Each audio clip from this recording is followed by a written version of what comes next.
friends, this is Deepak and you all are watching my YouTube channel Intelligence. So today I welcome you all again. Today we are going to discuss next topic, that is the reserve constituency of the chapter electoral politics, right? Today तो आज जो है हम इस chapter को बहुत deeply फिर से जो है पढ़ने वाले हैं और ये करते हैं वीडियो शुरू।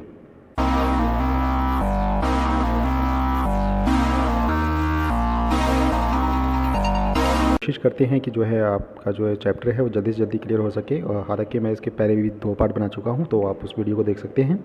मैं आपको वो रेफ़र कर सकता हूं और उसको देख लीजिएगा इन वीडियो को बढ़िया से। चलिए ठीक है, तो अभी हम लोग जो है यहाँ पे टॉपिक शुरू करते हैं। रिजर्व कॉन्स्टिट्यूंसी से रिलेटेड है। Our constitution entitles every citizens to elect her his representative and to be elected as a representative. The constitution maker however were worried that in an open electoral competition.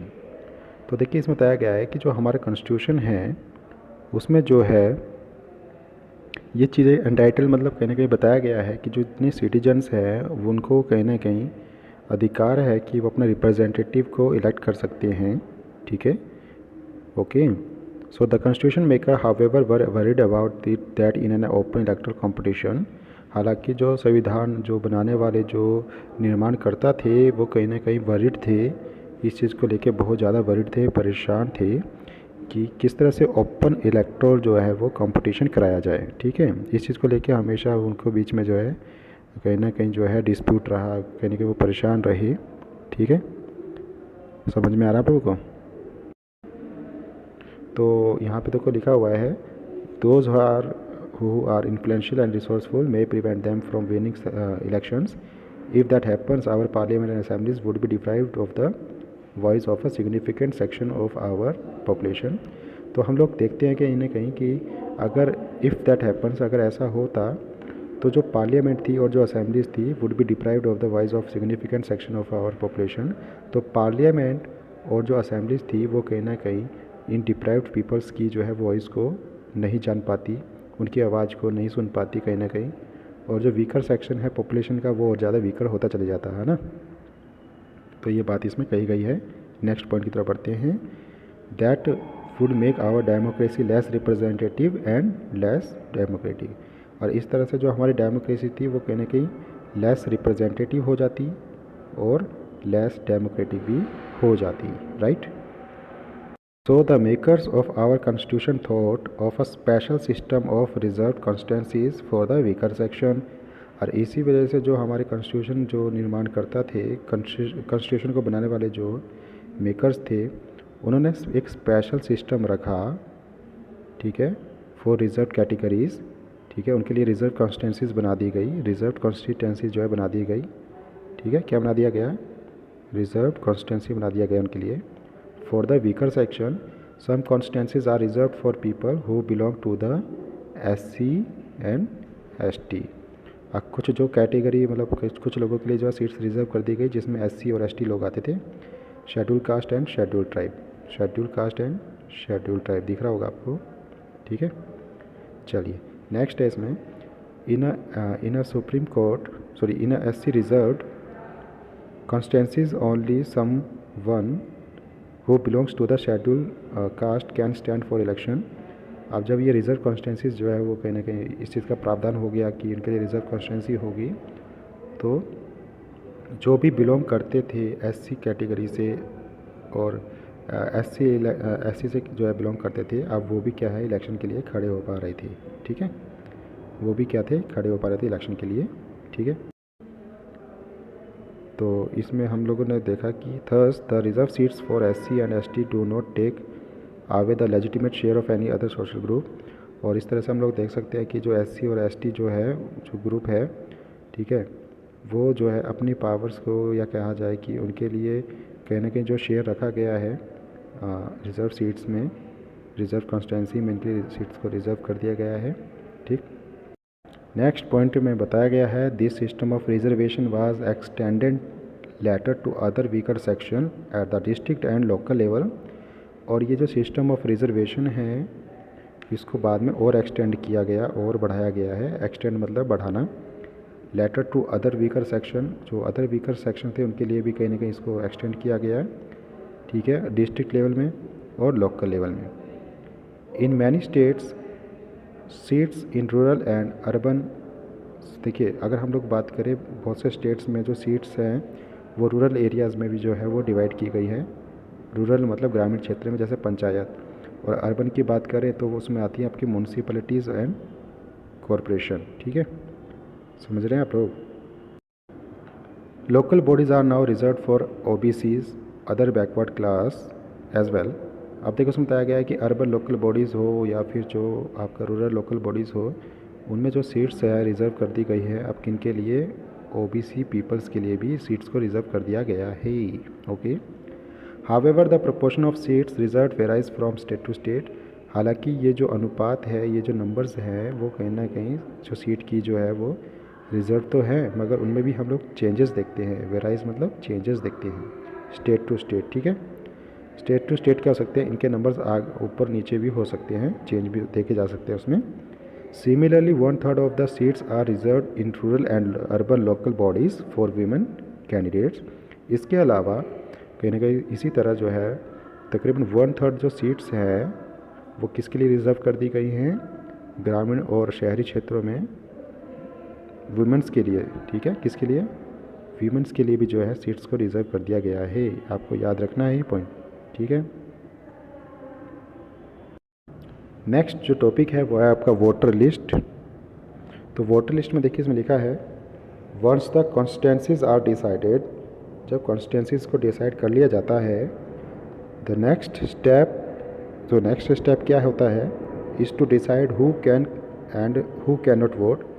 तो अगली जो काम होता है वो ये होता है, डिसाइड करना होता है कि भाई कौन वोट दे सकता है and who can not vote, और कौन वोट नहीं दे सकता है। ठीक है, so this decision can not be left to any one till the last day. और ये जो डिसीजन है इसको कहने के हम लोग इसको छोड़ नहीं सकते हैं किसी के ऊपर। ठीक है, टिल द लास्ट डे तक। In a democratic elections the list of those who are eligible to vote is prepared much before.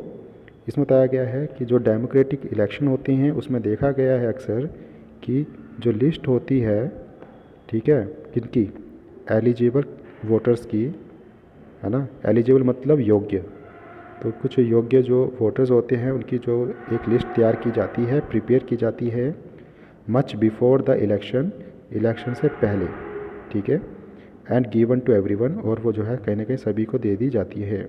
ठीक है, और कुछ पर्चियाँ होती हैं, आपने देखा होगा, अगर आपके घर के बाहर कभी देखा होगा आपने, आते हैं आपके जो है पेरेंट्स के नाम वाम चेक करते हैं कि इस बार आपका इलेक्शन में जो है नाम है या नहीं है, आप वोट दे सकते हो नहीं दे सकते हो, है ना।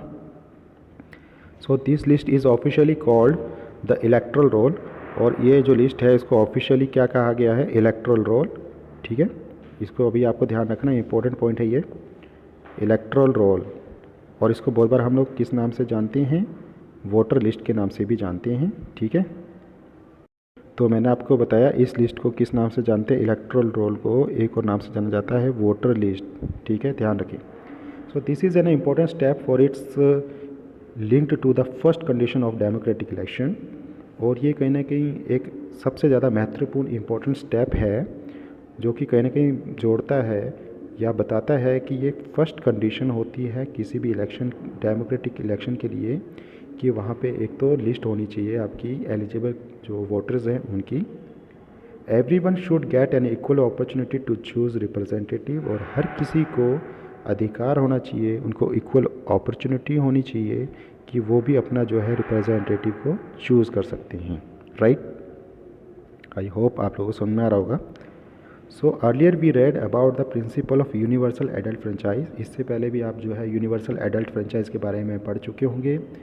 यूनिवर्सल एडल्ट फ्रेंचाइज, जिसको हम हिंदी में बोलते हैं सार्वभौमिक वयस्क मताधिकार। इसमें यह होता है कि जो भी व्यक्ति 18 साल से उम्र, मतलब 18 साल कम से कम उसकी उम्र है, ठीक है, तो वो क्या है, उसको अधिकार है कि वो वोट डाल सकता है। ठीक है ना, तो उसको यह कहा गया है universal adult franchise. So in practice it means that everyone should have one vote and each vote should have equal value. ठीक है, तो अगर हम प्रैक्टिकली अगर इसको प्रैक्टिस में देखते हैं तो हम लोग क्या पाते हैं, इसका मतलब क्या है? It means that everyone should have one vote and each vote should have one value. तो इसमें बताया गया है कि जो भी वोट डालता है, ठीक है, उसकी जो कोई भी एक पर्सन वोट डाल रहा है तो उसकी वैल्यू भी क्या होगी, इक्वल मानी जाएगी। मतलब एक पर्सन वोट डाल रहा है तो उसकी वैल्यू भी एक ही मानी जाएगी, राइट। नेक्स्ट पॉइंट बताया गया है, no one should be denied the right to vote without a good reason. और किसी को भी मना नहीं किया जा सकता। डिनाइड मतलब होता है मना किया जाना, ठीक है। The right to vote without a good reason, कि उसको राइट टू वोट जो है वो नहीं दिया जाएगा, ठीक है। So different citizen differ from one another in many ways. देखो इसमें बताया गया है कि डिफरेंट सिटीजन्स होते हैं, ठीक है, हर व्यक्ति अलग अलग है ना भाई, सही बात है। तो डिफरेंस तो बहुत जो कहने के देखा जाता है वन अनदर, एक दूसरे के अगर हम लोग कंपेयर करें, राइट, तो डिफरेंस बहुत तरीके से होता है, मैनी वेज से होता है। जैसे कि इसमें लिखा हुआ है सम आर रिच, कुछ लोग अमीर हैं, सम आर पुअर, कुछ लोग गरीब हैं, सम आर हाईली एजुकेटेड, कुछ लोग ऐसे हैं जो बहुत ज़्यादा हाईली एजुकेटेड है, right, and some are not so educated, और कुछ ऐसे हैं जो एजुकेटेड बिल्कुल नहीं हैं, और not educated at all. Some are kind and some are not so kind, कुछ लोग ज़्यादा दयालु होते हैं और कुछ लोग जो है बिल्कुल दयालु नहीं होते हैं, देखा है आपने।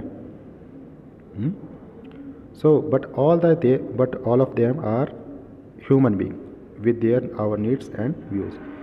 तो मतलब हम लोग देख सकते हैं कि तब भी क्या है, वो लोग क्या कहने के भाई ह्यूमन बींग्स तो है ही, ठीक है, और उनकी अपनी जो है नीड्स होती है और उनके अपने व्यूज़ होते हैं, right. That is why all of them deserve to have an equal say in decision that affect them. और हम लोग देख सकते हैं कि कहीं ना कहीं सभी को डिज़र्व है कि वो मतलब कहीं ना कहीं इक्वल डिसीजन ले सकते हैं मिलके, ठीक है ना। और वो कहीं ना कहीं अफेक्ट भी करती है कहीं ना कहीं डिसीजन जो होती है। अगर हम बात करें in our country all the citizen aged 18 years, हमारे कंट्री की बात करते हैं तो हम लोग देखते हैं कि अगर आपको वोट देना है तो आपकी उम्र जो है तकरीबन 16 साल की होनी चाहिए, ठीक है, या 18 से ऊपर का होना चाहिए, आप है ना। अगर आपको वोट देना है तो उसके लिए आयु कम से कम आपकी 18 साल होनी ही चाहिए, और बाकी इससे ऊपर की आयु के जो लोग हैं वो सारे के सारे वोट डाल सकते हैं। Average citizen has the right to vote, हर एक व्यक्ति को, हर एक नागरिक को अधिकार है कि वो उसको राइट टू वोट है, regardless of his her caste religion और जेंडर। और ये मैटर नहीं करता है कि वो किस कास्ट से बिलोंग करता है, किस धर्म का है, उसका जेंडर क्या है, मतलब मेल है या फीमेल है, it doesn't matter, right. But some criminals and persons with unsound mind can be denied the right to vote but only in rare situation. मगर देखो इसमें बात करते हैं कि कुछ जैसे कि अनसाउंड पीपल्स होते हैं या कुछ क्रिमिनल कहीं ना कहीं जो है बहुत ज़्यादा कह सकते हैं कि एकदम ख़तरनाक जो क्रिमिनल्स होते हैं, डेंजरस जो क्रिमिनल्स होते हैं, उनको कहीं ना कहीं राइट टू वोट से जो है मना किया जा सकता है, but only in rare situation. हालांकि ये बहुत ही रेयर सिचुएशन में होता है। It is the responsibility of the government to get the name of all the eligible voters put on the voter list. और ये कहीं ना कहीं जिम्मेवारी किसकी बनती है, किसकी रिस्पॉन्सिबिलिटी बनती है, गवर्नमेंट की बनती है। क्या क्या गवर्नमेंट की ड्यूटी बनती है, that the names of all the eligible voters put on the voter list, कि जितनी भी एलिजिबल वोटर्स हैं उनका नाम जो है वो वोटर लिस्ट में डालें। ये किसकी जिम्मेवारी बनती है अभी, गवर्नमेंट की, ठीक है, समझ रहे आप लोग। So as new person attain voting age names are added to the voter list. तो भाई जो न्यू पर्सनस होते हैं जिनके जो कि एक तरह से अटेंड कर चुके हैं वोटिंग एज को, वोटिंग एज कितनी 18 ईयर्स, तो उनके नाम को क्या कर दिया जाता है, ऐड कर दिया जाता है। किस में ऐड कर दिया जाता है, वोटर लिस्ट में ऐड कर दिया जाता है, okay. So name of those who moved out of a place और those who are dead are deleted. अच्छा, अब इसमें बताया गया आगे कि वो लोग जो कि मूव आउट हो चुके हैं, मतलब देश से बाहर जा चुके हैं, ठीक है, तो उनके नाम तो क्या कर दिया जाएगा, क्या कर दिया जाएगा, हटा दिया जाएगा। या फिर कोई व्यक्ति अगर वो डेड हो चुका है तो उनके नाम को क्या कर दिया जाता है, डिलीट कर दिया जाता है, याद रखें, okay. A complete revision of the list takes every 5 years.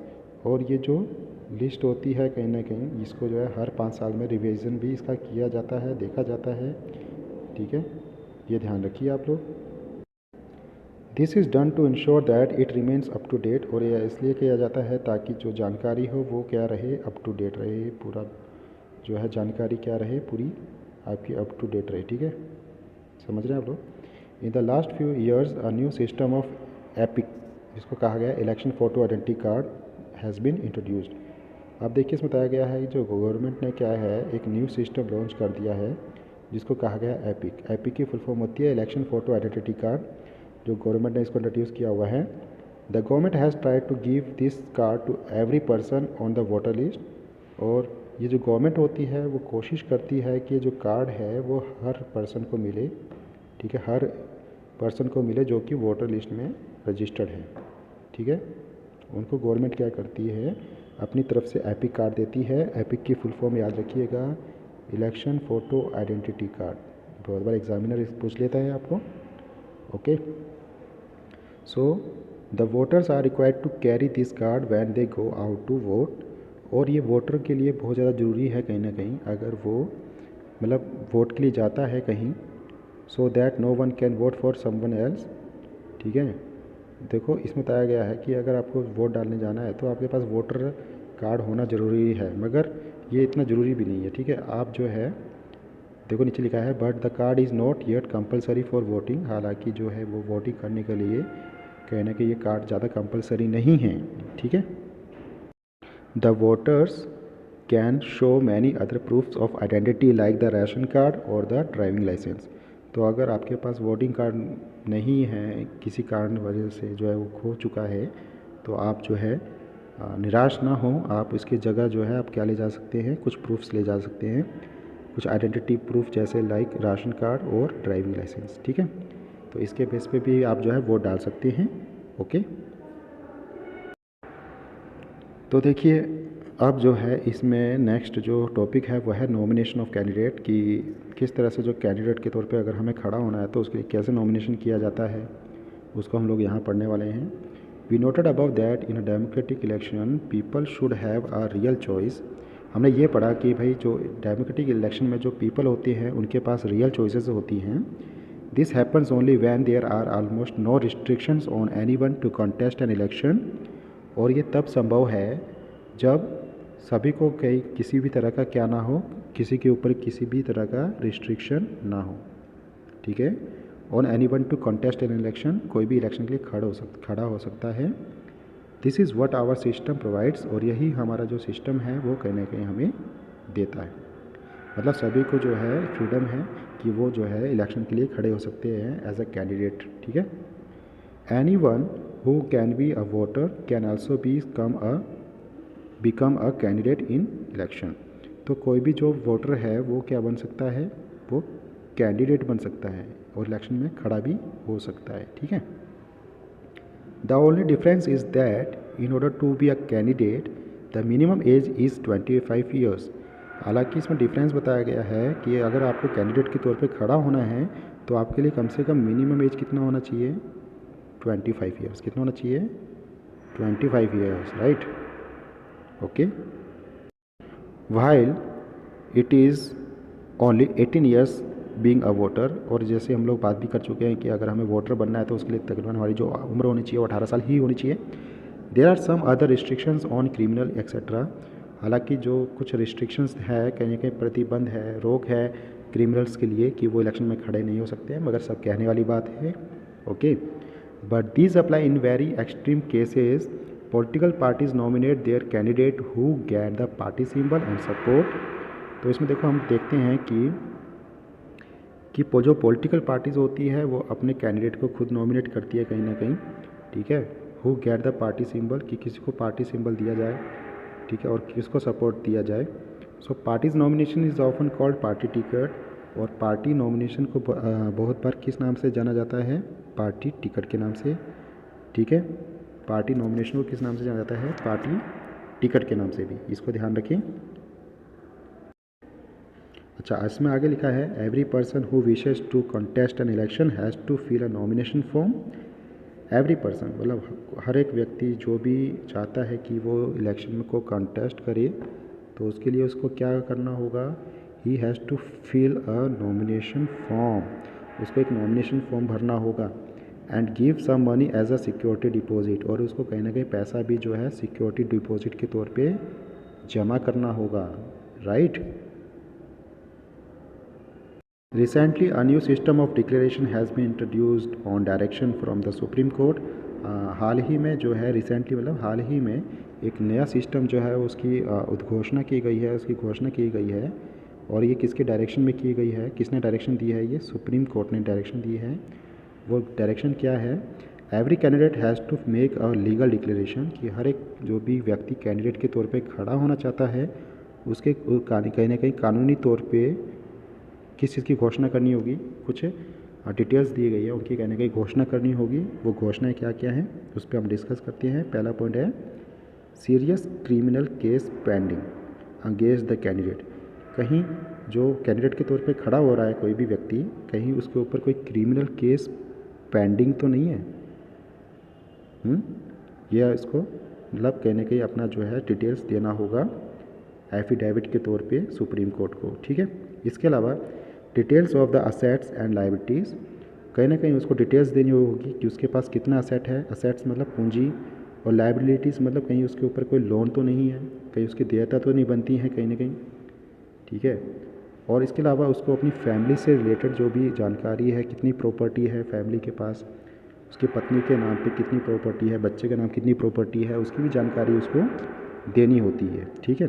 हालांकि उसमें जो है सब फॉर्मेलिटीज़ होती है और मोस्टली जो भी उसमें जो इन्फॉर्मेशन होती है सब फेक ही होती है। Is it clear? अभी देखिए इसमें नेक्स्ट बताया गया है पॉइंट डिटेल्स। अच्छा, यहाँ तक हो गया educational qualification of the candidates. अच्छा, इसके साथ साथ उस कैंडिडेट की कहीं ना कहीं एजुकेशनल क्वालिफिकेशन को भी जो है ध्यान में रखा जाता है, और कहीं ना कहीं जो है वो अपनी एजुकेशनल क्वालिफिकेशन को उस एफिडेविट में मतलब लिख के उसको देता है कहीं ना कहीं। So this information has to be made public, और इस इन्फॉर्मेशन को कहीं ना कहीं पब्लिक भी किया जाता है, मतलब पब्लिक के सामने रखा जाता है। आपने देखा होगा न्यूज़ चैनल्स में जो है बहुत बार जो बताया जाता है कि इस नेता के जो है इतनी प्रॉपर्टी है, सुना होगा अक्सर, आपने देखा होगा कभी टेलीविज़न में आते हैं, खासतौर से जब आपके इलेक्शंस होते हैं उस दौरान, ठीक है। So this provides an opportunity to the voters to make the decision on the basis of the information provided by the candidates. और ये जो भी ये जो नॉलेज होती है जो प्रोवाइड की जाती है, दी जाती है कहीं ना कहीं, ये एक तरह से अवसर लेकर आती है वोटर्स के सामने कि वो अपना डिसीजन जो है वो किस बेस पे जो है वो मतलब इन्फॉर्मेशन बेस पे क्या है वो अपना कैंडिडेट को जो है चुने, ठीक है। हम होते हैं ना भाई, हम लोग भी क्या है एक तरह के वोटर ही है भाई, हम लोग भी वोट डालते हैं। तो जब हम उनकी इन्फॉर्मेशन को जान लेते हैं तो उसके बिहाफ से हम लोग वोट डालते हैं, होता है। आपने भी अक्सर ऑब्ज़र्व किया होगा इन चीज़ों को। तो आई होप आप लोग जो है बेहतर कहीं ना कहीं समझ पाए होंगे जो मैंने आपको समझाया है। कोशिश करी है कि आप लोग पूरी तरह समझ सकें, ठीक है। और आशा करता हूँ कि आप जो है इसी तरह से जो है वीडियोस को देखते रहें, अपना प्यार दर्शाते रहें और वीडियो को लाइक शेयर एंड सब्सक्राइब करते रहें, ठीक है। तो आज के इतना काफ़ी है, मिलते हैं अगली वीडियो में। इसका नेक्स्ट पार्ट जो है वो आपको जल्दी दे दिया जाएगा, ठीक है। अपना जो है कमेंट्स भी ज़रूर जो है हमें दें। Thank you very much.